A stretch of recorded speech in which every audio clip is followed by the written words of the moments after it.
తమ్ముడు తమ్ముడే పేకాట పేకాటే అన్నట్టు రాజకీయం ఓ కన్ను సినిమా ఓ కన్ను పవన్కి. రీసెంట్గా తన పొలిటికల్ స్పీచ్తో ప్రత్యర్థులకు చెమటలు పట్టించిన పవన్కి ఇప్పుడు చెమటలు పడుతున్నాయి. పవన్ ప్రతాపానికి ఆ సూర్యుడి తాపమే సరిపోదు. ఇక చెమటలు పుట్టించే సీన్ ఎవరికి ఉంటుంది? పవన్కి మాత్రమే ఉంటుంది.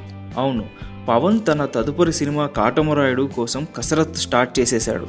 గంగతో రాంబాబు, అత్తారింటికి దారేది సినిమాలు చూస్తే పవన్ కొంచెం ఒళ్ళు చేసినట్టు కనబడుతుంది. కాటమరాయుడు సినిమాలో పవన్ రాయలసీమ ఫ్యాక్షనిస్ట్గా కనబడుతున్నాడు.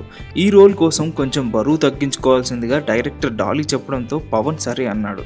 అందుకే పర్సనల్ ట్రైనర్ పర్యవేక్షణలో జిమ్లో కసరత్తులు చేస్తున్నాడు పవన్.